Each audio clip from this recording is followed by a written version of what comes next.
एक बड़ी खबर आ रही है। क्वेटा सिंध हाईवे पर बीएलए लड़ाकों का कब्जा हो गया है। अब देखिए, पाकिस्तान को समझ नहीं आ रहा होगा कि आखिर ये हो क्या रहा है।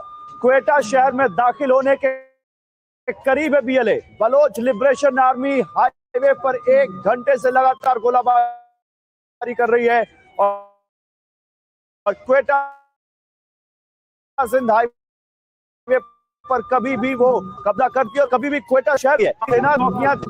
क्वेटा सिंध हाईवे पर बीएलए लड़ाकों ने कब्जा कर लिया। ये क्या हो गया कर्नल मलिक? ये तो पाकिस्तान ने सोचा भी नहीं। ये जो बीएलए का जो अटैक हो रहा है ये एक्सपेक्टेड है। और आगे आगे जैसे जैसे ये एस्केलेशन बढ़ेगी, बीएलए के लिए एक अपॉर्चुनिटी होगी और बीएलए इस अपॉर्चुनिटी को गंवाना नहीं चाहेगा।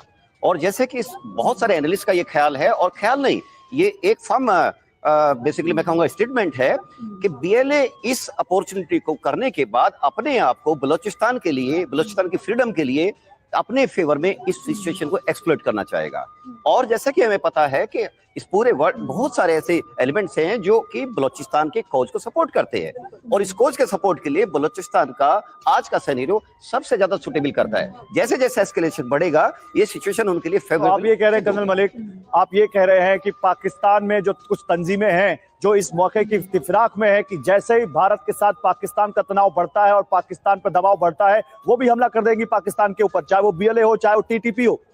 जी, अगर हमला नहीं तो इंटरनल अनरेस्ट के पूरे सिम्टम्स नजर आ चुके हैं। जैसे कि कल हमने देखा कि वहां पे इमरान की पार्टी, इमरान खान की पार्टी जो है आज भी जो जेल में है, उन्होंने एक एजिटेशन चलाने की कोशिश की है। और जैसे जैसे ये अनरेस्ट बढ़ेगी, एक्चुअली पाकिस्तान आर्मी का उद्देश्य ये है कि इंटरनल चीजों से ध्यान भटका करके और ये ड्रोन पहले इंडिया के साथ एस्केलेशन बढ़ाए। अल्टीमेटली पाकिस्तान के पास इतनी कुव्वत नहीं है वो इंडिया के साथ फुल फ्लैश वार को लॉन्ग टर्म तक एंगेज कर सके। कमांडर अतुल, सबसे बड़ी बात यह है सर इस वक्त की हमारे देश के मस्तक कश्मीर को अपना कहने की बार बार फजूल की बात पाकिस्तान करता है। अभी पाकिस्तान की हालत क्या है कि वो कहता है, पाक सेना की तरफ से बयान आता है कि हम युद्ध में हैं, और वहीं दूसरी तरफ उसके खुद के इलाके बीएलए के कब्जे में जाते जा रहे हैं जो सेना के मुख्य हिस्से हैं।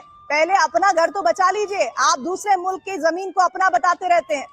देखिए, पाकिस्तान जो है वो उसके बहुत ही खस्ता हालत में हमने देखा है, उसकी माली हालत बहुत खस्ता है। पाकिस्तान की मिलिट्री कमज़ोर होती जा रही है, उसकी पॉलिटिकल सिचुएशन बहुत डावाडोल है पाकिस्तान की। और दूसरी तरफ देखें तो वहाँ से ये जो बीएलए है वो लगातार एक अपनी स्ट्रगल कर रही है, बहुत सालों से स्ट्रगल में लगी हुई है। अब अगर वो इस अपॉर्चुनिटी को एक्सप्लॉइट नहीं करती तो उसका मकसद रहेगा हमेशा, बिकॉज वो एक इस एंगल से देख रही है कि ये जो अपॉर्चुनिटी अब आई है जिसमें पाकिस्तान की फोर्सेस इंडिया के साथ एंगेज हैं, जो कि एक बहुत बड़ा प्लेयर है, उसको तो बीएलए की फोर्सेस का ये वक्त है, उसके लिए अपॉर्चुन मूवमेंट है कि वो अपनी इस सिचुएशन को जो इतने सालों से जो लड़ाई लड़ रहा है अपनी इंडिपेंडेंस के लिए, वो उसको और अग्रसर करेगा।